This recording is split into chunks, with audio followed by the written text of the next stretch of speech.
Hello students and welcome to my YouTube channel Excel Corner, जहां हमारी कोशिश है आपको बेहतर बनाने की। स्टूडेंट्स, आज की वीडियो बहुत इंपॉर्टेंट है क्योंकि आप जानते हैं ऑलरेडी हमने चैप्टर नंबर 1 कंप्लीट कर लिया है। चैप्टर कंप्लीट करने के बाद हमें ज़रूरत होती है प्रैक्टिस की। तो आज हम कुछ MCQ सॉल्व करेंगे और कुछ क्वेश्चन सॉल्व करेंगे ताकि आपकी प्रैक्टिस हो पाए। और जैसा कि आप सब जानते हैं, practice makes a man perfect. जब तक प्रैक्टिस नहीं करेंगे, जब तक कि आपको कैसे पता चलेगा कि आपने जो भी पढ़ा है वो आपके ब्रेन में अच्छे से गया है या नहीं गया है। तो इसलिए प्रैक्टिस करना बहुत इम्पॉर्टेंट है।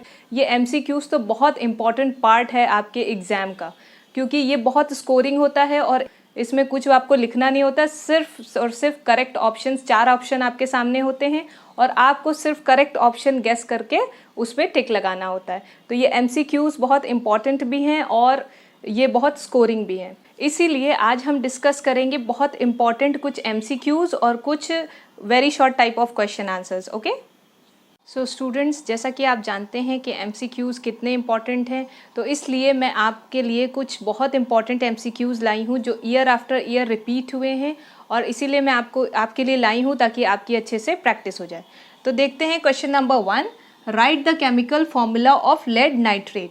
अब देखिए, इसकी एक स्ट्रैटेजी होती है, MCQ को सॉल्व करने की एक स्ट्रैटेजी होती है। बच्चे क्या करते हैं, जैसे ही उन्होंने क्वेश्चन पढ़ा और बस लग जाते हैं कि इसमें से करेक्ट आंसर कौन सा है। ऐसा आप करिए अगर आपको आंसर आता है। सपोज अगर आपको आंसर नहीं आता है, उस केस में हम दूसरी स्ट्रैटेजी लगाएंगे, और वो स्ट्रैटेजी मैं आपको अभी बताऊंगी। बहुत शॉर्ट ट्रिक है और आपको पता भी चल जाएगा कि इसमें से करेक्ट आंसर कौन सा है। तो उसमें क्या होता है, हम इसमें से करेक्ट आंसर नहीं ढूंढेंगे, हम इसमें से सबसे पहले रॉन्ग आंसर्स को एलिमिनेट करेंगे। ठीक है, तो स्ट्रैटेजी है कि सबसे पहले हमें जितने भी रॉन्ग आंसर्स हैं उन सब को एलिमिनेट कर देना है। तो अगर ये क्वेश्चन है write the chemical formula of lead nitrate, इसमें आपके 4 ऑप्शंस आपके सामने हैं। ठीक है, और उन 4 ऑप्शंस में से आपको सबसे पहले फाइंड करना है कि कौन से इसमें से रॉन्ग आंसर्स हैं। राइट की अभी बात नहीं करते हैं, पहले फाइंड करेंगे कौन सा इसमें से रॉन्ग है। तो हमें पता है लेड का फॉर्मूला क्या होता है, Pb, और नाइट्रेट का NO3। तो अगर लेड नाइट्रेट की बात की गई है तो उसमें Pb होना चाहिए और NO3 होना चाहिए। अब देखिए, PbNO3 इन तीनों में तो है, पर इस ऑप्शन में PbO है, PbNO3 नहीं, तो ये तो बिल्कुल होगा ही नहीं। ठीक है, तो हमने एक एलिमिनेट कर दिया, हमारे पास 3 बचे। अब इस 3 में से हम फाइंड करेंगे कि कौन सा सही ऑप्शन है। अब देखिए यहाँ पे Pb की आपको पता है वैलेंसी +2 है, माइनस इस NO3 की ये हो गया। अब हम क्या करते हैं, फॉर्मूला बनाने के लिए इसकी जो वैलेंसीज होती हैं वो एक्सचेंज करके नीचे लगाते हैं। ठीक है, तो Pb की वैलेंसी 2 है तो NO3 का होल टॉइस हो जाएगा, और लेड की 1 है तो ये 1 रहेगा। ठीक है, तो इसका फॉर्मूला होगा PbNO3 होल टॉइस। ठीक है, इसका फॉर्मूला ये रहेगा। अब देखिए ये कहाँ से मैच कर रहा है, PbNO3 होल टॉइस नहीं है तो ये भी गलत है, और PbNO3 होल थ्राइस नहीं है क्योंकि लेड की वैलेंसी तो 2 है ना, तो ये होगा करेक्ट ऑप्शन। तो इस तरह से आप करेक्ट ऑप्शन फाइंड कर सकते हैं 1 बाय 1, सारे जितने भी रॉन्ग ऑप्शंस हैं उसको एलिमिनेट करके। अब हम नेक्स्ट क्वेश्चन देखते हैं। क्वेश्चन नंबर 2 है, which of the following pair will give displacement reaction. अब इसमें से कौन सा पेयर हमें डिस्प्लेसमेंट रिएक्शन दिखा रहा है। देखिए स्टूडेंट्स, जो टाइप ऑफ रिएक्शंस मैंने आपको पढ़ाई हैं वो बहुत ही इंपॉर्टेंट हैं इस चैप्टर में भी, और नेक्स्ट चैप्टर और आगे जितने भी चैप्टर्स हैं आपके, उसमें वो बहुत इंपॉर्टेंट है, हर जगह उनका एप्लीकेशन है। तो टाइप्स ऑफ रिएक्शंस को अच्छे से पढ़ के उसका कंसेप्ट समझ लीजिए। अब इसमें है which of the following pair will give displacement reaction. देखिए, डिस्प्लेसमेंट रिएक्शन सबसे पहले हम अपने माइंड में सोचेंगे कि क्या होता है। डिस्प्लेसमेंट रिएक्शन का मतलब एक एलिमेंट दूसरी एलिमेंट की जगह ले लेता है, उसको डिस्प्लेस कर देता है, अपनी जगह से हटा के वो खुद बैठ जाता है, तो उसको क्या कहते हैं, डिस्प्लेसमेंट रिएक्शन। अब हमें ये डिस्प्लेसमेंट रिएक्शन मैंने आपको जब पढ़ाया था तो आपको याद होगा, मैंने आपको सीरीज़ पढ़ाई थी और वो रिएक्टिविटी सीरीज़ मैंने आपको लर्न भी करवाई थी, वो बहुत इंपॉर्टेंट है। और वो सीरीज़ क्या थी, केदारनाथ का माली आलू ज़रा फीके पकाता है, कौन है आगे आओ। तो अब इस सीरीज को देखेंगे और उसके अकॉर्डिंग ही हम ये क्वेश्चन सॉल्व करेंगे। देखिए डिस्प्लेसमेंट का कोई भी रिएक्शन हो, आपको सीरीज लर्न होना बहुत इंपॉर्टेंट है, ये वाली सीरीज, और वो मैंने आपको लर्न कराई थी वेरी इजीली। ठीक है, अब देखिए इससे हम ये क्वेश्चन सॉल्व करेंगे। हमको देखना है NaCl, इसमें मेटल कौन सा है, Na, और यहाँ पे किससे डिस्प्लेस हो रहा है, कॉपर से। तो क्या ये डिस्प्लेस होगा? अब रिएक्टिविटी सीरीज में जाएंगे, Na ऊपर है, कॉपर नीचे है, तो यानी कॉपर Na को डिस्प्लेस नहीं कर पाएगा। ठीक है, तो ये तो रॉन्ग है। नेक्स्ट वाला देखेंगे MgCl2 है और Al है, यानी यहाँ Mg मेटल है और यहाँ पे एल्युमिनियम मेटल है, तो एल्युमिनियम क्या मैग्नीशियम को डिस्प्लेस करेगा? तो ये भी रॉन्ग हो गया। थर्ड वाले में देखेंगे FeSO4 है और Ag है, यानी आयरन है यहाँ, और यहाँ पे Ag यानी सिल्वर है। तो अब क्या सिल्वर आयरन को डिस्प्लेस कर पाएगा? तो सिल्वर आयरन को डिस्प्लेस नहीं कर पाएगा, तो ये भी ऑप्शन रॉन्ग है। अब बचा हमारे पास लास्ट ऑप्शन, फिर इसको भी चेक ही कर लेते हैं, वैसे आंसर ये फिर भी चेक कर लेते हैं। अब AgNO3 सॉल्यूशन है, यानी इसमें कौन सा है, Ag है और ये कॉपर है। तो अब देखिए Ag कहाँ है और कॉपर कहाँ है? Ag नीचे आता है, कॉपर ऊपर आता है, इसका मतलब कॉपर ज़्यादा पावरफुल है। तो जो ज़्यादा पावरफुल है वो Ag को, वो नीचे वाले को हमेशा डिस्प्लेस करेगा। तो आंसर ये है। ठीक है, तो ये स्ट्रैटेजीज आपको लगानी है कोई भी क्वेश्चन सॉल्व करने के लिए। सो स्टूडेंट्स नेक्स्ट क्वेश्चन करते हैं। नेक्स्ट क्वेश्चन है which of the following is used in black and white photography. अब इसमें से कौन सी ऐसी चीज़ है जो ब्लैक एंड वाइट फोटोग्राफी में यूज़ होती है? देखिए मैंने आपको पहले भी पढ़ा है, जैसे ही फोटोग्राफी का नाम आए, ब्लैक एंड वाइट फोटोग्राफी, जैसे ही ये आप देखेंगे कहीं पे, आपके दिमाग में एक ही चीज़ होनी चाहिए, AgCl, क्योंकि सिल्वर ही जो होता है वो सिल्वर यूज़ होता है ब्लैक एंड वाइट फोटोग्राफी में। तो अब इसमें से देखिए सिल्वर कहाँ है, इसमें भी नहीं है, इसमें भी नहीं है, इसमें भी नहीं है, तो सिल्वर कहाँ है, ये है AgCl है, ये यूज़ होता है ब्लैक एंड वाइट फोटोग्राफी में। नेक्स्ट बहुत इंपॉर्टेंट क्वेश्चन है और थोड़ा सा ट्रिकी है, इसको थोड़ा समझ के चलिएगा।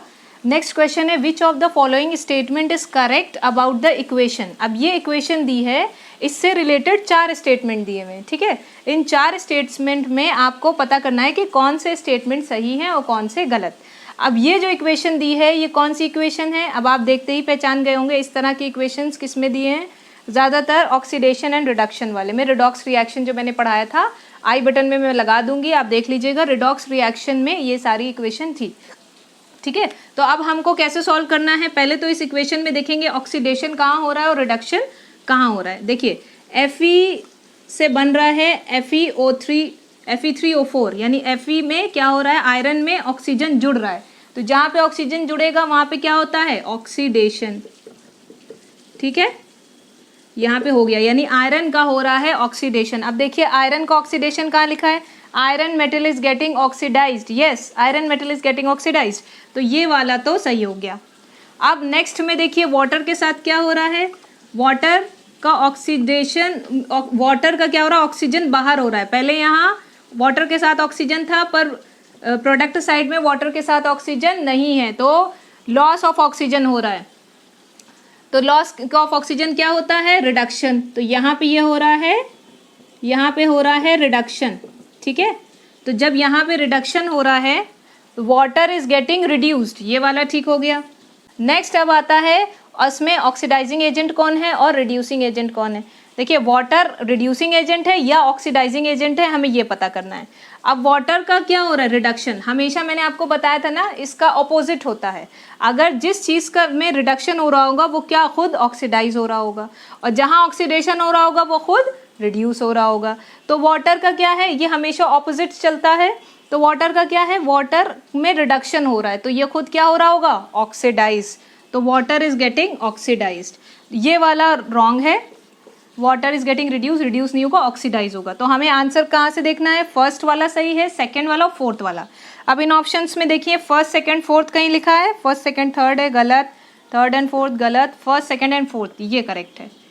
तो सी ऑप्शन इसमें करेक्ट है। स्टूडेंट्स अब हम कुछ शॉर्ट आंसर टाइप्स क्वेश्चंस भी करेंगे। तो क्वेश्चन नंबर 1 है, why is the colour of copper sulphate solution change when iron nail is dipped in it. तो इसमें पूछा गया है कि कॉपर सल्फेट सॉल्यूशन में, एक कॉपर सल्फेट का सॉल्यूशन है जिसमें एक आयरन नेल को डिप कर दिया गया, तो जब कॉपर सल्फेट के सॉल्यूशन में आयरन नेल को डिप किया गया तो उसका कलर चेंज हो गया। क्यों चेंज हुआ? Why? What is the reason? तो रीजन आप सब जानते हैं, ड्यू टू द डिस्प्लेसमेंट। यहाँ पे क्या हो रहा है? Displacement reaction. रिएक्टिविटी सीरीज आप सब जानते हैं, उस रिएक्टिविटी सीरीज में देखिए आपको क्या मिलेगा, कॉपर कहाँ है? नीचे है और आयरन ऊपर है, तो ऊपर वाला हमेशा नीचे वाले को डिस्प्लेस करेगा, तो आयरन हमेशा डिस्प्लेस कर देगा। तो इसकी रिएक्शन ये होगी, आयरन को अगर कॉपर सल्फेट में डाला जाए तो आयरन कॉपर को डिस्प्लेस कर देगा और आयरन सल्फेट बना लेगा जो ग्रीन कलर का होता है, और कॉपर सल्फेट ब्लू कलर का होता है। तो इससे क्या होगा? कलर चेंज हो जाएगा। नेक्स्ट क्वेश्चन देखते हैं, right the chemical formula of slaked lime, quick lime and marble. देखिए स्टूडेंट्स, ये छोटे छोटे फॉर्मूलाज आपको लर्न होने चाहिए, ये इस तरह से भी पूछ सकता है। ये बहुत छोटे छोटे फॉर्मूलाज हैं और आपको पूरे नंबर दिलाएंगे।